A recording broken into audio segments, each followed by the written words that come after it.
Oh, Jesus. Like, I don't even know. Like, I don't even have a damn clue. Like, at all. Like, what's all going on? Like, I don't. I don't, everyone. I don't get it. Now, to fill everyone in on the situation I'm gonna talk about for a little bit here. like, let me just tell you straight up. The situation to me is just unmitigated, unrealistically, unhealthy fucking cringe. Now, I'm pretty sure a lot of people already know who Joey Swole is. The guy is a gym influencer. He talks a lot about respecting people's boundaries at the gym, about what is and is not like viewed to be like healthy gym etiquette for someone to be participating in a public space. More or less, his whole thing is like, you need to do better, or thank you for showing support for your fellow participants in this activity that people are trying to work out and take care of themselves. Now, this whole mirth of bullshit started because a paleontologist influencer by the name of Ray Suga, aka Dino Mommy, decided that she wanted to do a plug for her OnlyFans content in a museum. Now, what kind of plug people might be asking? Well, she decided it'd be a good idea to have her ass hanging out like with these really like borderline Daisy Duke shorts. Now, she claims the museum was closed at the time. She claims there were no children or anyone present that wouldn't see what they didn't want to see. But that being said, it still doesn't. Like, I don't know. I personally still can't get behind it. No pun intended. Now, here's the thing. I respect the fact that this person does have a degree. They are a paleontologist who has a actual degree. They are somebody who genuinely does have a doctorate in these fields. But the problem is the fact that instead of trying to encourage people to learn more about this ecosystem that we live in now, and looking at the past to see how much has changed or what future trends we might look for and how the world might change going forward, it's basically just turned into this whole thing where Joey Swole said that this isn't really a great way to market yourself because people that are around might not necessarily want to see this and it might not look very good. Like, it's just not a good look, is what he said.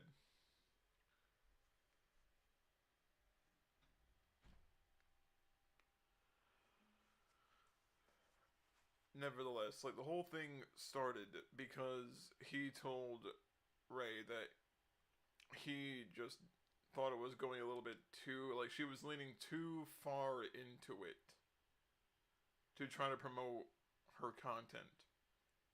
Which is a reasonable opinion. It's a respectable enough opinion. Is to just say, I think you might be leaning a little bit too hard into this. I think you might be trying way too hard. Like, you might be just, like, leaning into it a bit too much for it to be comfortably acceptable to the general public in that situation. And her first response was, well, it was unhinged, okay? It was unfucking hinged, to say the least.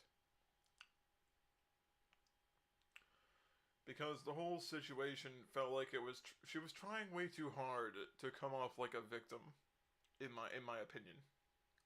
Like, I do. I feel like she was just leaning too hard into the whole, well, I do OF, I'm a woman, therefore I'm being brigaded against by a misogynist or whatever. Like, it felt like she was just trying to lean too hard into it without actually saying it, in my opinion. Now, here's the thing: if a person wants to hustle, however they want to hustle, that's perfectly fine. That's entirely up to them. I'm not going to stop them from hustling in whatever way they so choose, as long as it's legal. But I do think that something is to be said when she's complaining that Joey Swole is plugging advertisements for dressings and toppings to go on salads and healthy foods. And she's complaining that he's using particular incidents to get product placement to get his sponsor out there so that his sponsor will know that he's doing his part of their agreement and promoting their brand. Um, Miss, you should not be talking about product placement or about being a grifter when you sell NSFW content as a way to have your side hustle so that you can fund your research. You cannot be mad at someone selling dressing when you are literally selling yourself undressing as a way to keep your research funded. And again, I'm not gonna say that you can't do that. I'm not gonna say that you shouldn't do that. All I'm gonna say is that if you're gonna do that, you lose the right to complain about someone trying to offer a product that goes on food. When you are marketing yourself for NSFW content for less than the value of a Big Mac combo at McDonald's. Okay? Like, that's the thing. You cannot say that someone is grifting when you are doing very similar stuff and very similar tactics to market yourself in a way. Because she had tried to attack Joey for wearing swim trunks at the pool or wearing like gym clothes in a gym setting. You cannot attack someone for dressing in a suitable manner for their environment and then say it's the same thing as someone trying to slut shame you or whatever. And the thing is, she's mad because some people that follow Joey Swole, are like saying awful things to her. Like, Miss, you realize that he's not responsible for what other people might do. Like, this whole situation has happened before, where he says, I don't advocate for harassment of these individuals on account of something that they said or did that I don't like. It should not be a grown adult's job to tell other grown adults what they should or shouldn't do based upon who they talk about and why. Like, the moment you start putting the onus of everyone's ill behavior on an adult, when all the people behaving that way are most likely adults themselves, you are completely ignoring the fact that the people in charge are other adults. And that the people involved are also other adults. You are literally trying to lean way too hard into this crap and act like the people that follow Joey Swole somehow are not acting of their own accord.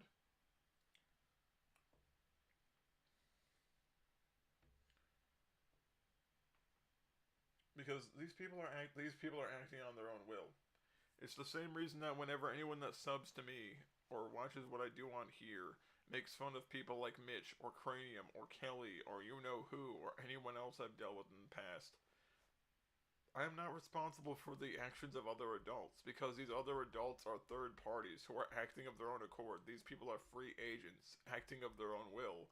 Literally nothing I could do or say could really stop these people from behaving in their own way. Now, it could be argued that if Joey was like directly addressing them and directly pointing them to act in that way, then you could argue that Joey was inciting this. But in this particular situation, as well as all the other ones that followed, Joey did nothing of the sort. So that whole thing it just sounds like a fucking excuse. It's just a deflection. Instead of just saying, you know what, I should have made this a little bit clearer that there's like no one around that's like underage, yada yada yada. But instead of that, it's like, no, immediately get defensive, immediately get catty. That's not healthy for you. It isn't. Because what's gonna happen is when you try to act like that, is that people who might be on your side, who might want to listen to what you have to say, are immediately going to be bothered with the fact that you're lying by omission when you fail to mention key details of a situation. Like when someone asks, okay, well, what was all this about? And you like take like bits of the story out that are relevant to try to explain the start, the middle, and the end. Like that's when people lose respect for you, because then it just comes down to like, well, you're bullshitting all of us, and I don't much like that. I don't much like the fact you're just like blatantly bullshitting me, so that I run and scream and flail my arms like an idiot defending someone that should know to handle their own battles. And realistically, there isn't really a battle to be had here. The whole situation just comes off as someone didn't explain properly. Someone criticized them because the way that they chose to do their side hustle was a little bit risky given the situation and the environment they're in. And the whole situation just comes off as one really screwed up miscommunication. If we are to take Ray's words at face value and believe that the museum like was closed and this was after hours, if we are to take her word at face value. But the fact is, the whole situation to me just comes off as really fucking stupid. It's fucking stupid. Because the entire situation feels like it could have been avoided with just one clarification right off the bat. And Ray really did not help herself when she immediately tried to do deflections, which basically just come off as, well, you do this, like, well, yeah, but he's in a gym, dressed for the gym, or he's at the water park, dressed for the water park. His ass isn't hanging out. Like, he's not walking around with his dick sticking out of his fucking pant leg. Like, see, none of these things were going on, as opposed to what Ray was doing, where it's like, pretty much like 1 inch of fabric separating you from full-on starfish view.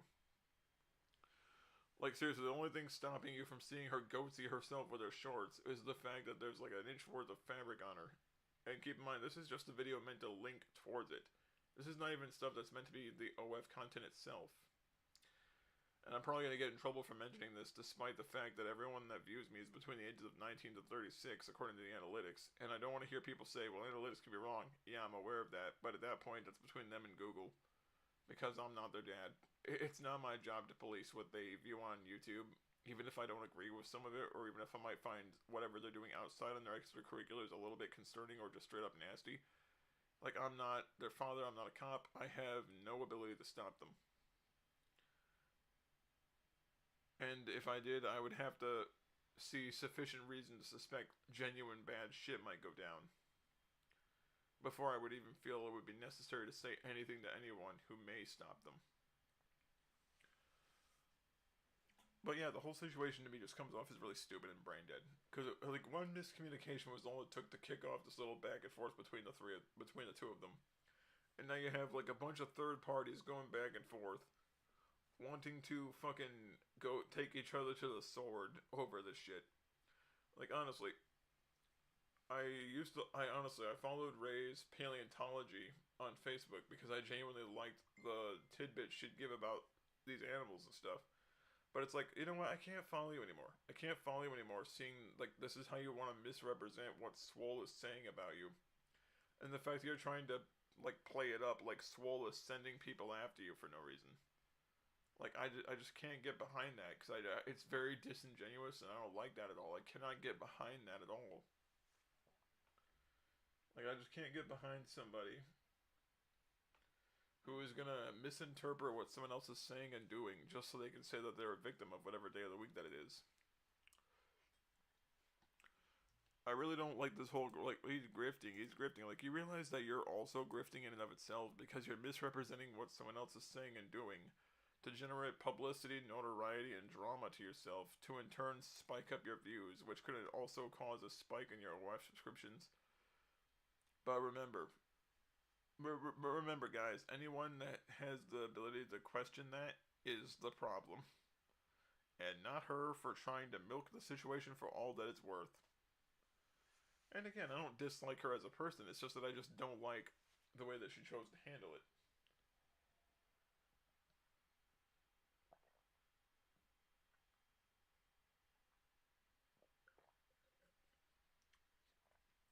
I think both parties are at fault to some extent.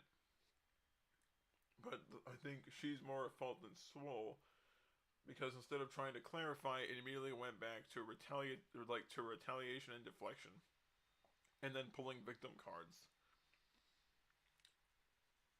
And it's just it's fucking it's crappy. It really is. It's fucking crappy because it feels like the person's trying way too hard to make a small issue into a larger issue just so they can tell themselves that their behavior is not the problem. Like that's what it feels like to me. It feels like they're trying way too hard just to blow a small issue out of proportion just to generate some extra views and some extra subscriptions their way.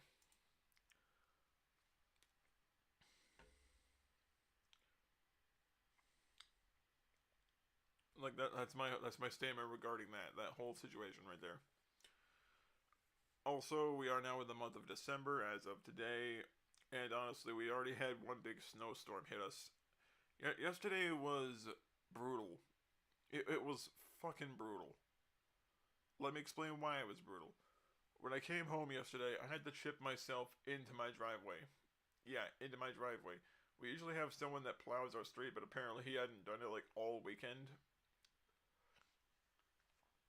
And then all of a sudden, like he did it when I got a little bit after I got home, but all he ended up doing was like packing about 3 feet worth of snow into like a 2 foot by 3 foot wall behind the back of my Equinox, so I had to dig myself out after I had to dig myself in.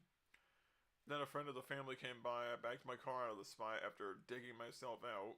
Managed to make a nice spot for me to actually park and get in and out of the damn driveway without having to worry about hitting like 10 tons worth of snow.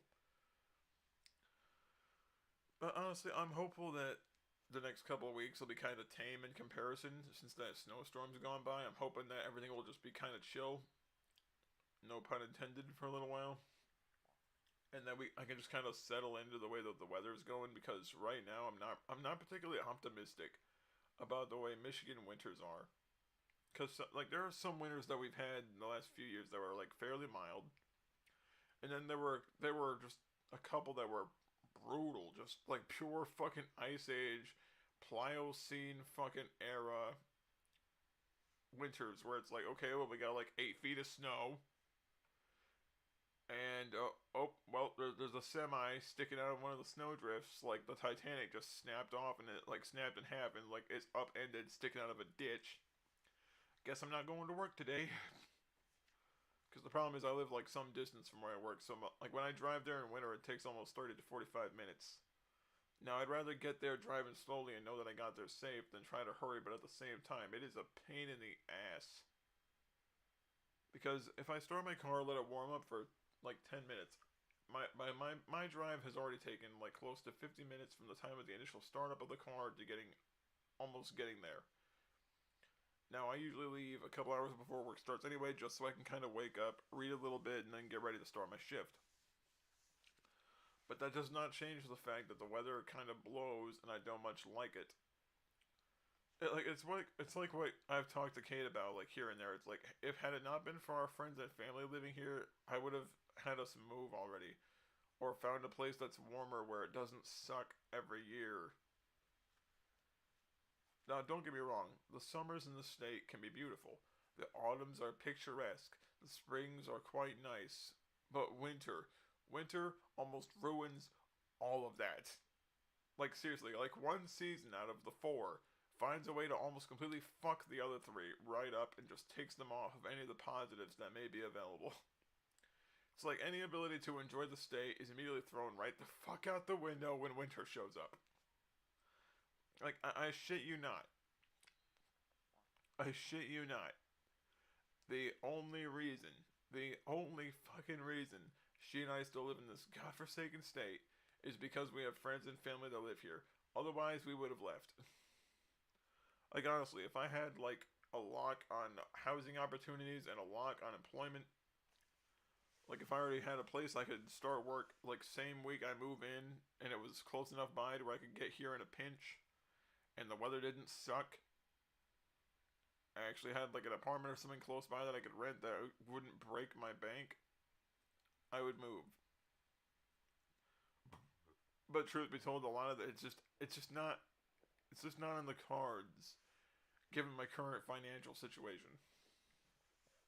Like, I'm not broke, I'm not struggling, but at the same time, I still have bills to pay off. I still got to pay off my car and my hospital bill. So, needless to say, I'm not really in a huge hurry to put myself in another financial bind where I'm immediately possibly loaning out like thousands of dollars to relocate. Not exactly my idea of a great call. It's not exactly a wise financial move in a situation like that. Like, that's the kind of stuff that literally bankrupts a person and they're basically spending what's left of their day trying to scrounge up nickels in the couch cushions hoping to buy a box of hamburger helper to hopefully survive a week. That's not exactly the kind of situation I want to put myself in. As much as I hate the weather, I'm not stupid enough to say fuck it and throw everything into one basket because that's how you destroy your entire life.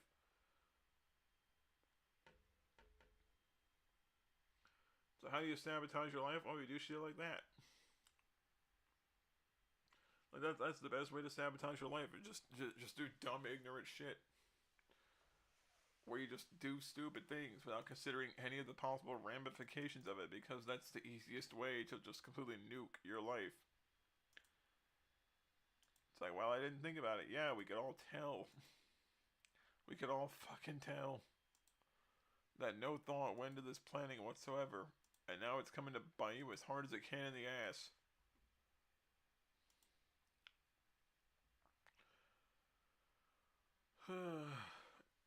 Like, I don't know. Like, I don't know. If I had the ability,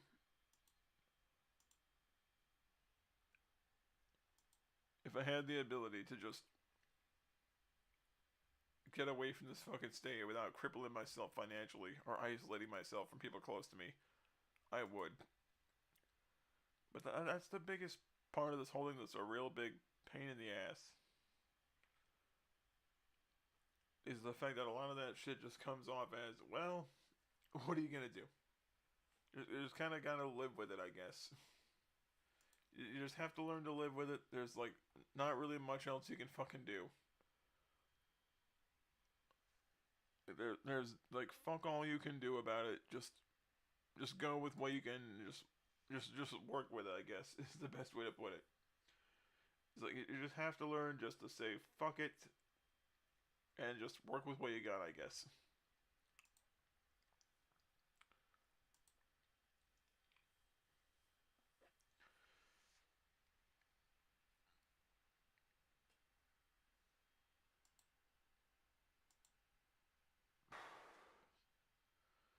I'm really getting tired of these YouTube bots. I mean, I'm getting tired of these fucking ads. I'm getting tired of these fucking AI ads. I'm getting tired of AI fucking taking over everything. Like, I am. I don't like the fact that AI is starting to control or dominate or assimilate everything. Like, I don't.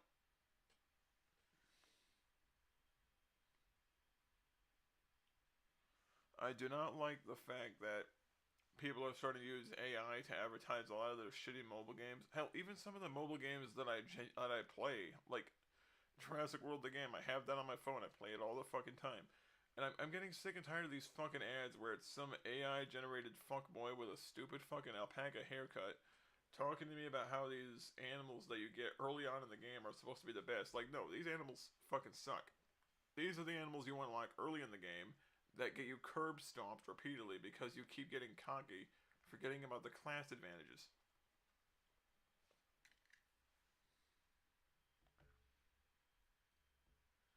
And like, it's like I don't know. I hope whoever makes these ads just gets kicked down a flight of fucking stairs.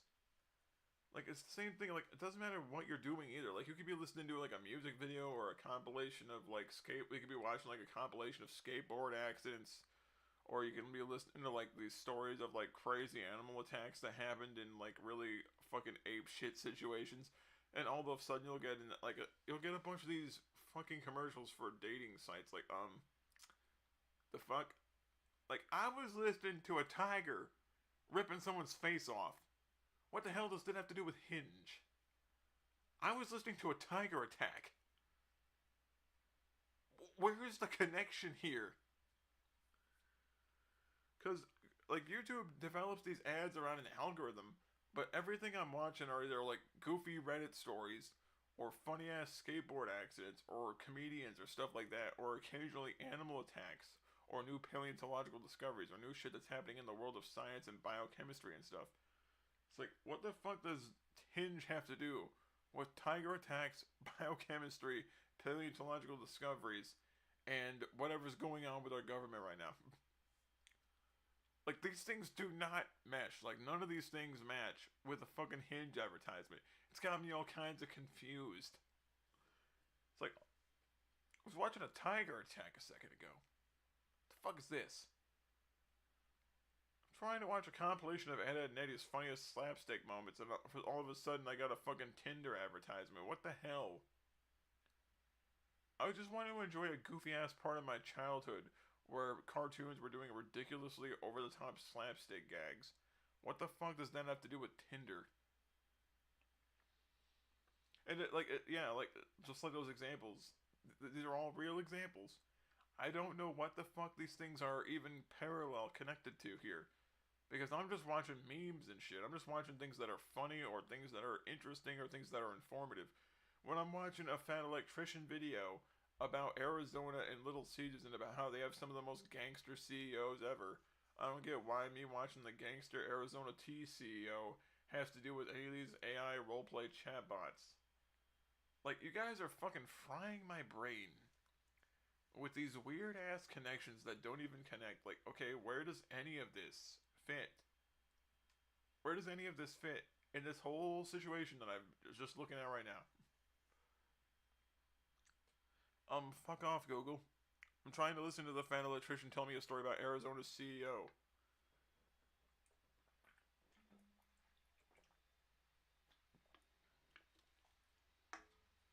So there are only a couple CEOs that I really respect. The first one was the Arizona CEO, and the second one was the CEO for Little Caesars. And the reason I respect them is because they both did really great things. I mean, Arizona's CEO made it so that their tea is never over 99 cents. And if the store is caught making it over 99 cents, the company will actually make the store cover the difference until they rectify the price.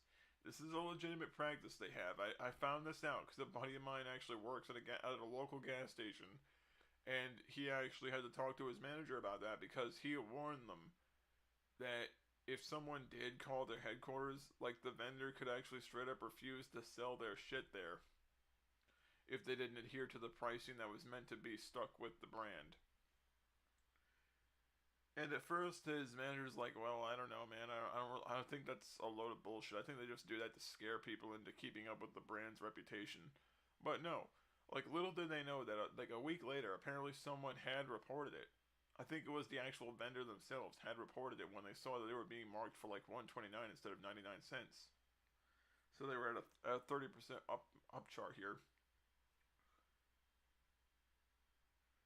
So what happened is he told them about it, and the vendor was actually apparently told by the regional distributor that was above him, like, hey, if they're not gonna drop their fucking prices to what is like the brand's recommended price, which was only 99 cents, you have our permission to cancel your contract with this particular store, and you can just not sell it to them again, and other stores will make more money on top of whatever they would lose because now they have more merchandise to sell, so that way they can mark it off as the tax write-off and they don't have to worry about paying for more of it.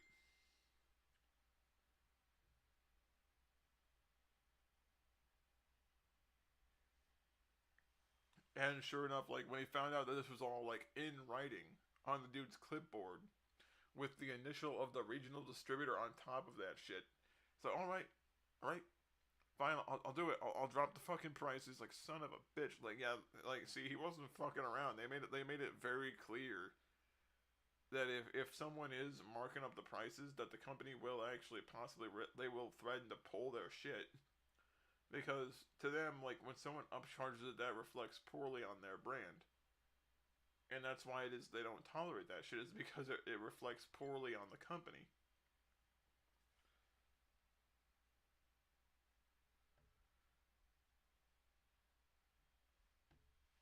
like that's why it is they basically got into a lot of like they had a lot of like back and forth with a lot of different distributors and a lot of different vendors on account of that until they said, you know what, it's either gonna play ball or fuck off. And I like they literally fucking curb stomped these fucking vendors and these distributors into just complying. Not with fucking threats, not with bullshit, just by straight up saying, no, we made them for a certain price because we wanted the customer to know that they could always afford one. That is the promise we made to our customers going into business, and that is the promise we're going to maintain when we are currently still going through business. And the funny thing is, anyone that recognizes their ginseng and honey cans, the ones with the flowers on them, the flowers, like that whole design was actually painted by the company's owner's wife. And a lot of people were like, well, people aren't going to want to buy that. They're not going to want to buy a container that looks feminine like that. Little did they know it became one of Arizona's like most profitable beverages in its line of drinks. I believe it's like it's like the second or third most sold one besides the sweet tea and besides the I believe it was the either the watermelon or the fruit punch. I believe it was either the first or second selling. So yeah, not only did they manage to prove them wrong, but they consistently sold that product, and people were not bothered by the way that the can was painted. In fact, they liked it because it was something peaceful, it was something chill. It wasn't over the top. It wasn't in your face with the fucking color palette. It was something neutral. It wasn't feminine. It wasn't masculine. It was just something that you could just sip on it, and you wouldn't feel one way or the other looking at the can. All you'd know is that that can helped you feel zen. You felt chill looking at the can because it wasn't an aggressive color. It wasn't a cold color. It was a color that just makes you feel chill, just looking at it. I'm not sure if that was a marketing thing or if that's just the way it turned out. But it ended up becoming it was a stroke of unintentional genius because it worked that way. Like that's really what it was. As for the Little Caesars, see like he became my favorite dude for something that I'm gonna mention in a second. But the dude wanted to make pizza that was cheap, affordable, and easily accessible for someone that's just exhausted. They want to go home after a long day of work. They don't want to spend all day on the stove right after they get home. So like for maybe like $5.55, they can walk into a Little Caesars, take two pizzas that are in the fucking pizza portals or inside of those steam tables that are still warm. They've been sitting in there for only a little while.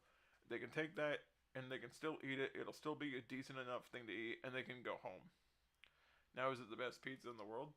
Of course not. It's meant to be cheap and affordable. It's not meant to be the best in the world. But the dough is always made fresh. It's always made fresh every day.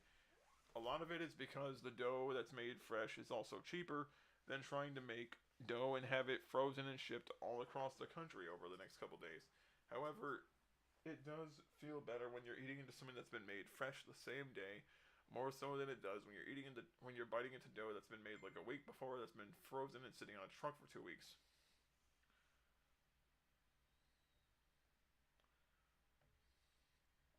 Like, I don't know. Like, to me, that's just my feelings. That's just my thought on it. But he managed to make a multi-billion-dollar industry. Well, not industry, business. He came back from the war, played a major league sport, bought two major league sports teams in Detroit, and every bit of money he had went right back into making the community better, improving his business, and making sure the people that needed the money got it.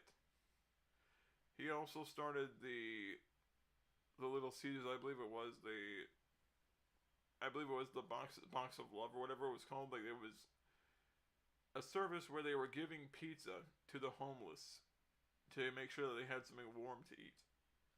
And every pizza that Little Caesars has that's not immediately sold, but then like a certain point in time, if it's still edible, if it's still safe to eat, but it just didn't sell, they give it to the homeless shelters. They give it to to these food pantries and these soup kitchens, to these places where people that don't have homes go to eat. the fact that the person does all this just because they can, that's the kind of shit you wish more CEOs would do.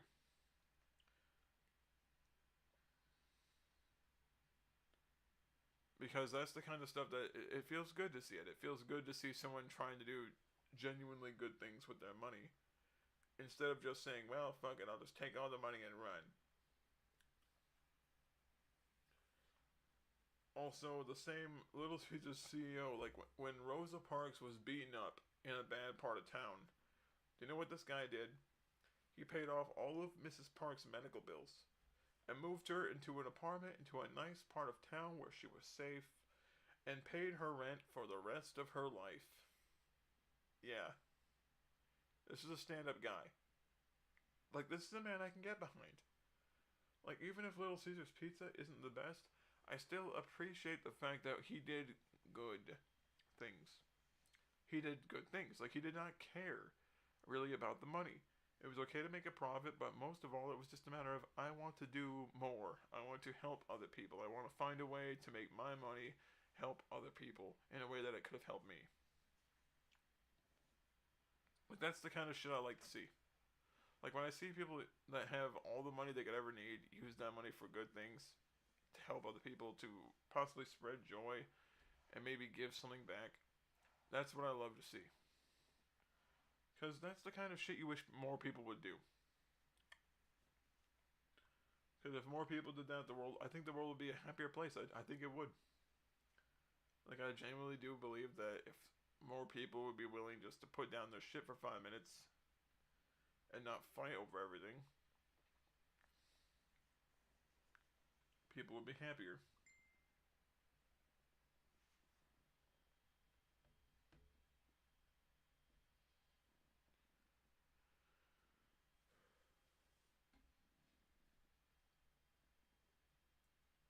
Like, just some food for thought, really, for everyone that's, like, still around here. Like, I know, like, this sounds like someone just like, oh, you're up in the middle of the night, you're talking shit. Well, think about it. Think about it for a minute. Like, how much good could be done if people actually put their money where their fucking mouth was and actually did something meaningful with it? Instead of just constantly trying to have a pissing contest with the guy next door over who has the most expensive car, who has the biggest house.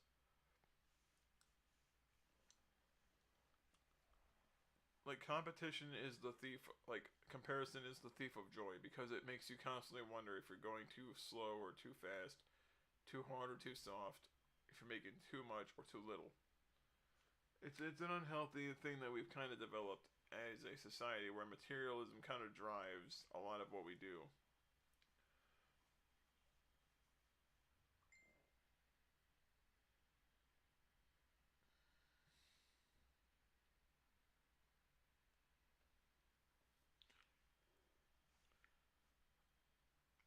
Like, a lot of this shit you can blame specifically on a lot of on the fucking baby boomers.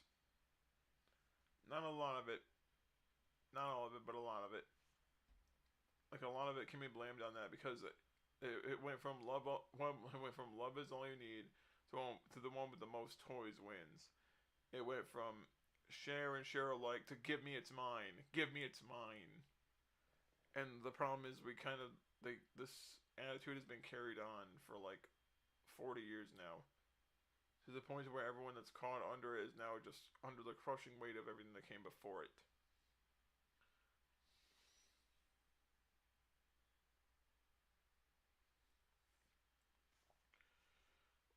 If anyone just like 5 minutes out of your day just really think about shit like this, like the problem is I think too much about a lot of shit like this, and it's not because I have nothing else to think about. It's just because I can't help but let those little things,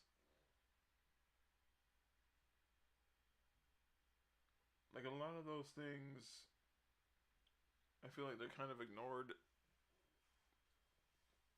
But it's one of those fucking things that just kind of occasionally crosses my mind. Like, one thing I've realized though, that when it comes down to a lot of this shit that goes on in regards to like people needing to compare everything, like a lot of it happens in the dating world. Like, the modern dating world is a fucking shit show.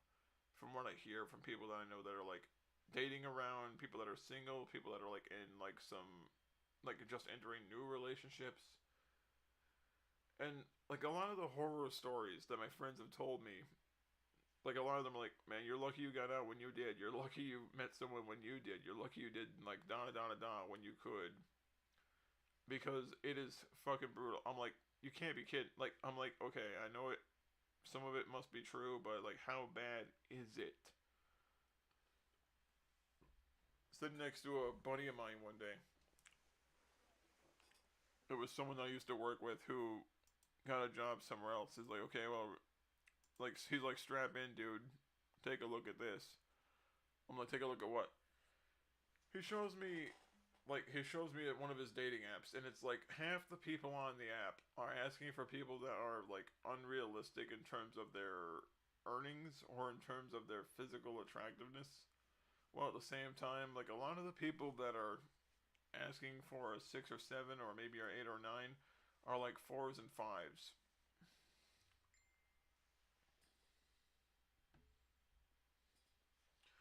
And the whole thing is like it's unironically like it was like fucking really disheartening, to tell you the truth, because a lot of these people, the descriptions almost sounded like satire.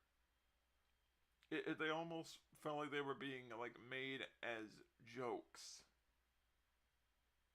of the whole internet relationship thing that's been going on, where people are like, they gotta be this tall, make this much money, they gotta do this. Like a lot of this shit.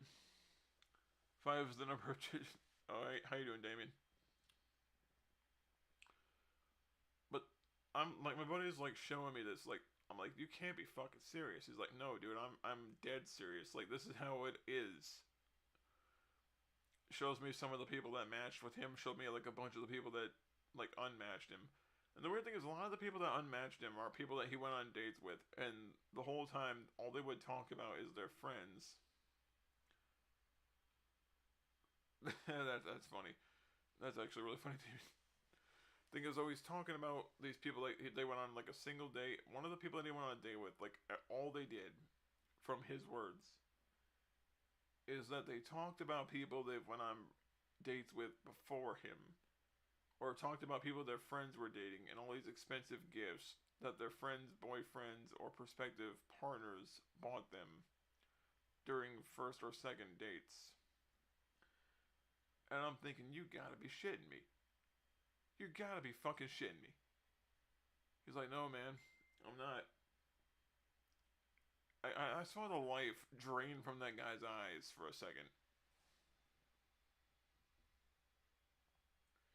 Like, it was sad.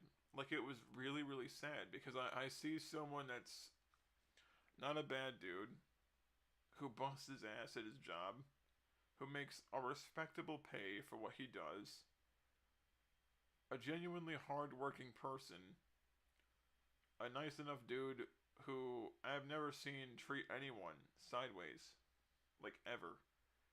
As shitty as everyone has spoken to him at times, I have never seen him lash out at other people the way I've seen other people lash out at him. And the fact that this dude is more or less like, he is defeated. Like this is a guy that's basically he's tried to give dating an honest shot now, and he's just fucking running through the ringer over and over and over again.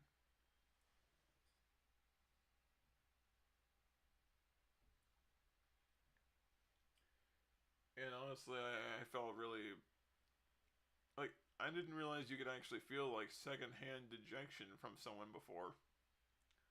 Like I felt like almost broken for him, because I realized this is someone who's nearing their 40s. Now it's not very old. I mean, I'm only 30. That's not very old, but it's old enough for someone to wonder if they're gonna be alone for the remainder of their years. And to me, that was like a really sad thought.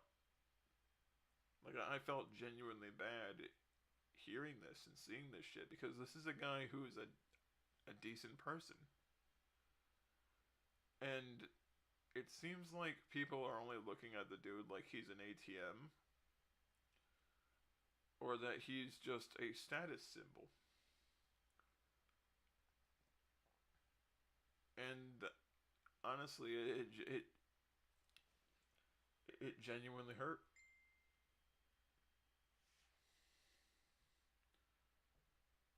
It hurts seeing the fact that this is someone who, by all accounts, is a good dude, and this is what the it's kind of happening. Like it's hollowed him out.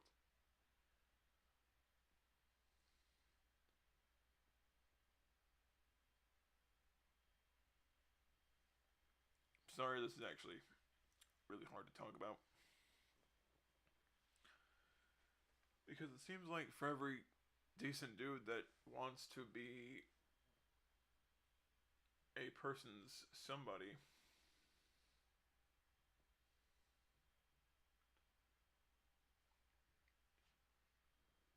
dude feels like he's like wanted by nobody.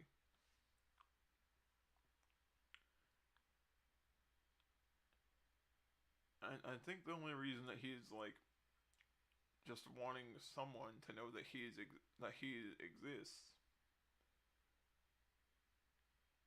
I think it's because he's all alone. Like he has no family left. He's all by himself.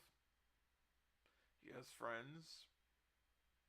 Like occasionally, a bunch of the guys will all get together and do things, but I can tell it's just not the same for him. And he can't get a pet because he's away from his home sometimes for like weeks on end. So you can't adopt a pet because that pet is going to require constant care, and he won't be home enough to care for the pet, and he can't take the dog or the cat with him. So it's either damned if you do, damned if you don't.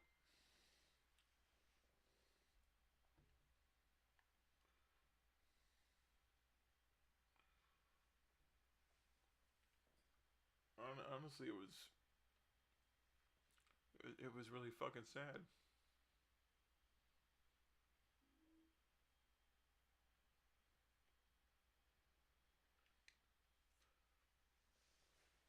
Like you think a lot of these stories you hear online are bullshit, but then when you see it happening to someone that you actually know, it's really sad because it lets you know that for every one of these that you think is bullshit, there's at least one that's actually true.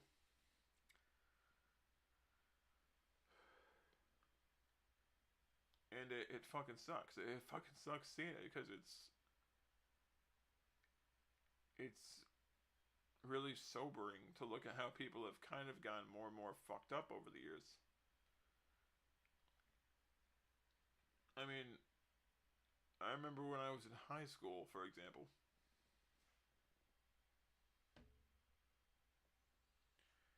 When you were in high school, even if your relationship was short, at least there was some kind of understanding that you guys would at least try to be involved with the other person enough so that the other person knows that you are listening to them and how they feel about things.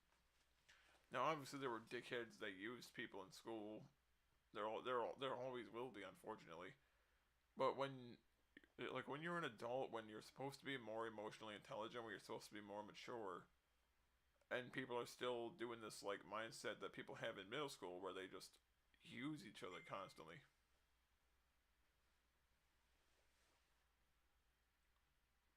Like it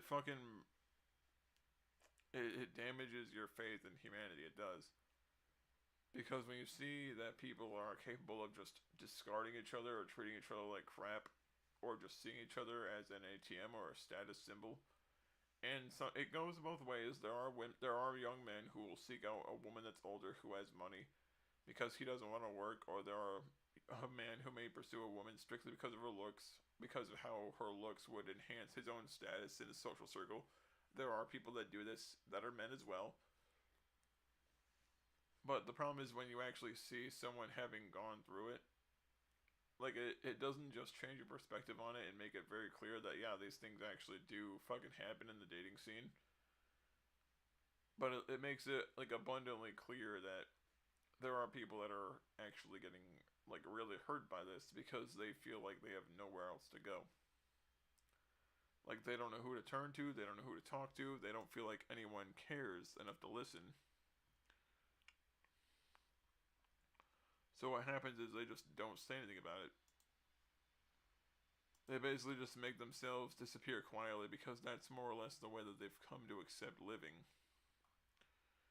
Is that it's easier just to not talk about it and disappear into the background more so than it is to be viewed as someone who's insecure or emotionally unintelligent or immature. And a lot of this shit can be blamed on people's like shitty friends. Like a lot of it is just genuinely people having like rotten fucking friends who give them really shit advice on relationships. Like there's a reason that the saying like single women keep women single. And that's because for every woman who genuinely wants to love and be loved by somebody, she always has that one shitty friend who wants to sabotage that person's happiness just so they're not alone.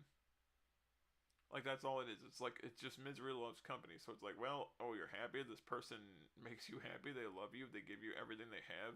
Well, do they make this much? Well, no. Well, are they this tall? Well, no. Are they this attractive? Well, no. Well, then why do you want them? And that's what that shitty friend does. That's what that shitty friend does. That shitty friend tries to convince the person that loves them that they shouldn't love them because they don't make this much, they don't look this way, or they don't have some sort of like profession that's considered glamorous. Let's be honest, there's no such thing as a glamorous profession because every profession has its dog days. Especially if you work in a zoo or in the veterinary clinic.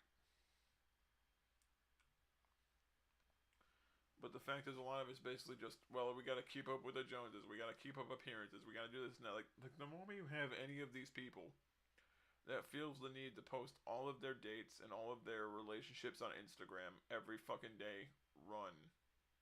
Run.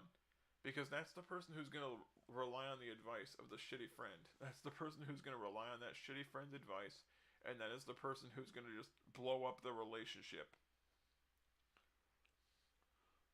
Like that is the person who's gonna blow up their own relationship because they have that one really bitter single friend giving them advice.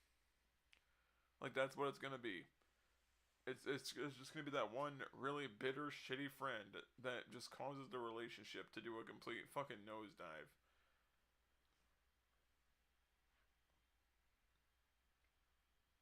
Because what's gonna happen is that one shitty friend is gonna find a way to wheedle themselves into this person's head and try to fuck up the relationship that their friend has because they're bitter and angry and they want their friend to be bitter and angry with them. And the only way to ensure that their friend is bitter is if they're also alone. So misery loves company. Like it's a very accurate saying because the whole saying is based upon the principle of someone being miserable wants other people to be miserable as well. It's a very fitting statement to go with those kind of people because those kinds of people aren't even friends. Those are the people that just hang out with some of the people the person hangs out with, and then just chooses to like take all their problems down on the person's relationship around them. Like that's all that shit is. This isn't like a concerned family member or a concerned friend talking to someone who might actually be being fucking abused or something. It's basically just, hey, you're happy, I'm unhappy. I gotta make it so that we're both unhappy now. So let me find a way to nitpick about your relationship to try to make you unhappy with it so that you leave only to realize that you were happy up until the point to where I convinced you that you weren't. And the worst part is a lot of the people that fall for this shit, they fall for it because they fall for it because they're convinced by their friend that they have better options out there.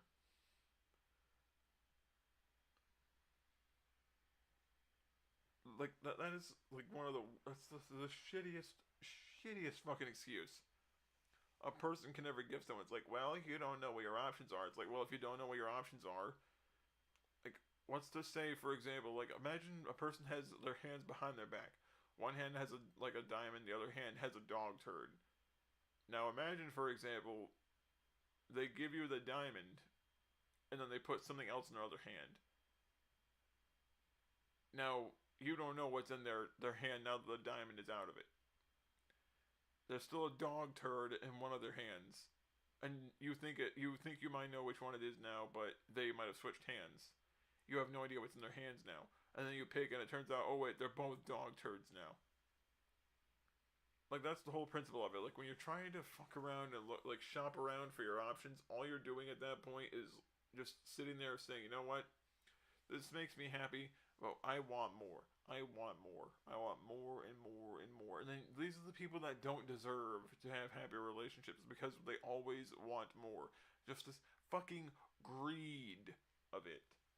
Where it's like, I want more. I want more. Like, the fact that someone loves you and cares about you and actually wants to spend time with you, they get to know you and care about you for everything that you are. And that's not enough for some people now, apparently. Like, it's not enough. Like, I don't know what the fuck happened to people in the last 15 years. But it's like everyone started losing their shit. Like, whenever people used to get happy and have, like, they used to be happy and, like, have genuinely good, healthy relationships, they started listening to their shitty friends and started blowing up their relationships on a whim because their idiot friend convinces them that they're better off testing the waters with someone that might not care about them.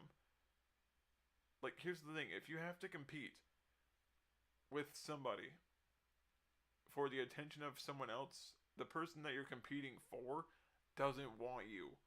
They want the attention and validation you give, not you.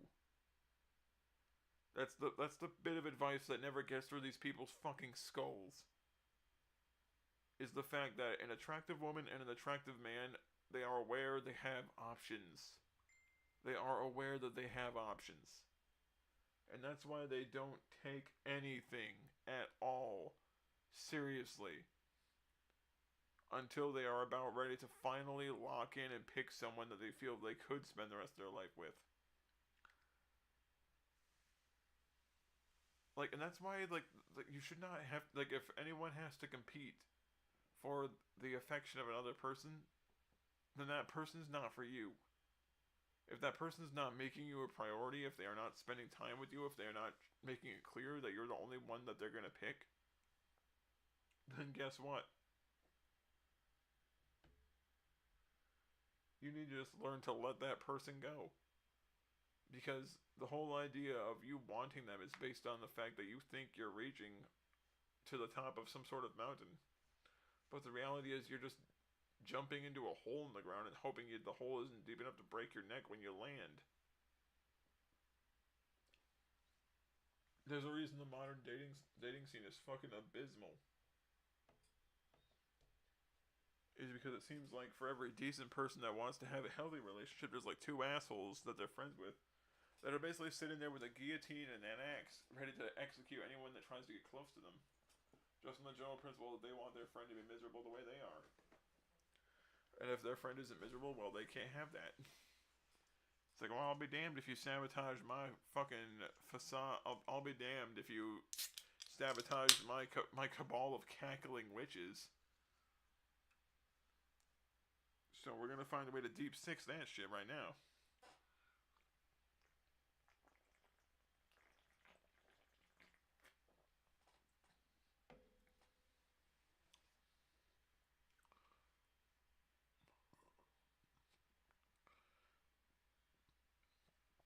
But yeah, to sum all that up, the modern dating scene is a disaster.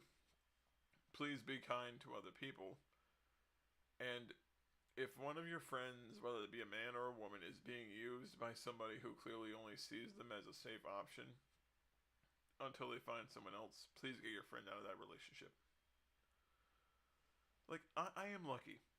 Like, I cannot say how lucky I am to never be in that situation.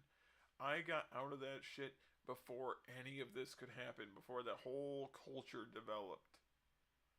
Where it basically became like resource culture, where it's like everyone's just like a compilation of resources that are meant to be harvested and used until they are no longer useful, like you're a fucking alien from War of the Worlds.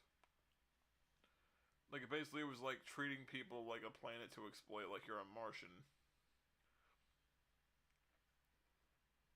Like, the fact is, like, all the ups and downs my relationship has had, it's been a very healthy one, all things considered.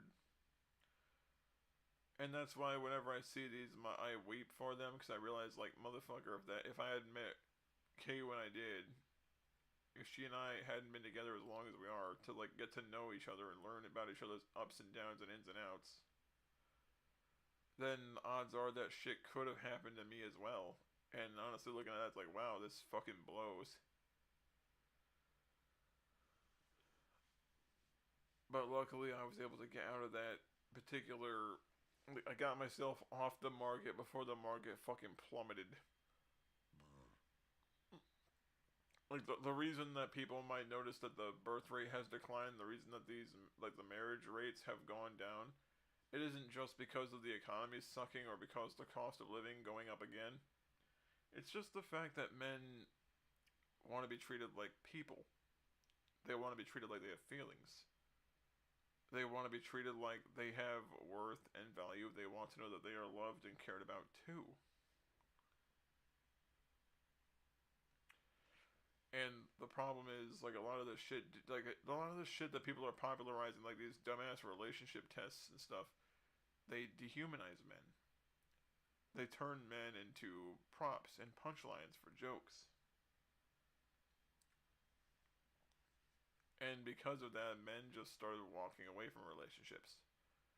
And that isn't that men don't want companionship. It's not that men don't desire intimacy and love. We all do. Every human being desires to be loved and cared about. But the problem is when you're told over and over again by other people that don't even know you that your entire gender is bad just because of what a bunch of awful people do, and then you're constantly demonized and vilified and dehumanized just because you have a certain gender trait, and everything about you is deemed toxic or negative because of some dumpy cow writing a 30-page dissertation about her unresolved daddy issues. Like, it's disheartening.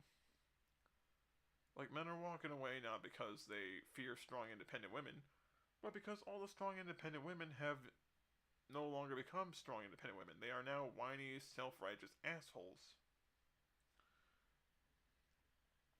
who act like being self-righteous is the same thing as actually being able to stand on one's own 2 feet.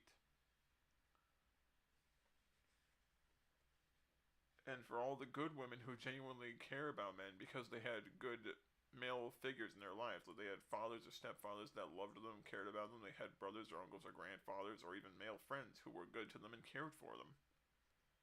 But these women are shouted down and they are viewed as negative because they see that there are good men out there too.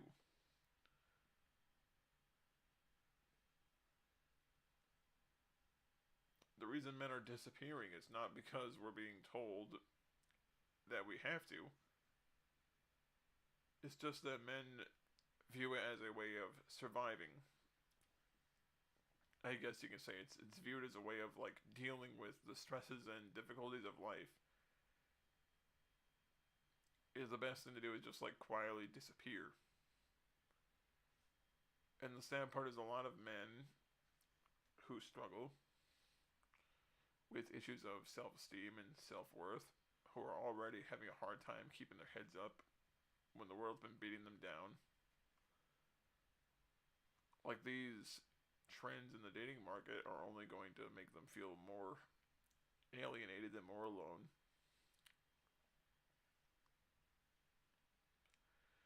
And it's only going to cause more people to get hurt. I'm not trying to force attraction. I know people are attracted to what they're attracted to. That's fine. Like, it's not a matter of forcing attraction. It's a matter of like just acknowledge that people are people. Treat them as like human beings. Like, that's the thing. Is just treat them like human beings. Like, I don't know what happened to us. I don't. That we've just lost touch with what it means to be a person. And now it's just turned into just bitterness. It's just anger and hate and fear towards each other. Like, no one trusts each other anymore. Like a lot of these dating stories are just people ghosting each other out of fear that one person's gonna falsely accuse them, or out of the fear that one person might be assaulting them.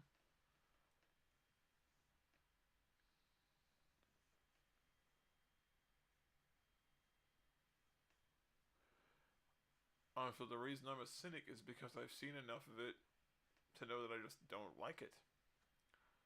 It's like that old line from The Green Mile. I'm getting tired, boss. I'm getting real tired of people being ugly to one another. And that's what it is. That's really what it is. It's just people being ugly to one another.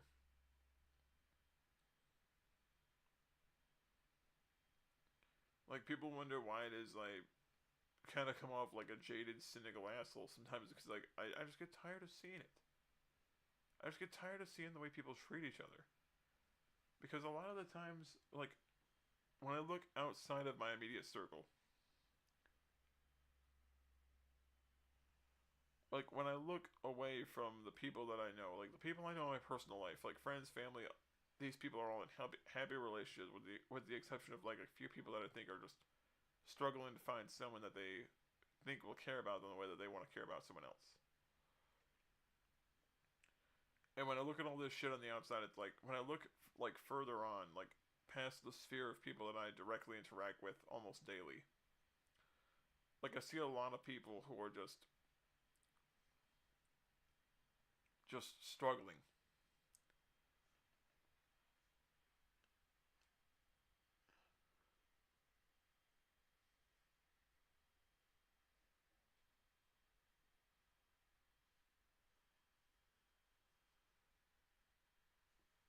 Like I don't like it's one thing to just to mind it's one thing just to be shit talking, but I just don't like the whole like idea of people using each other like utilities and resources until they just exhaust each other and then they burn each other out.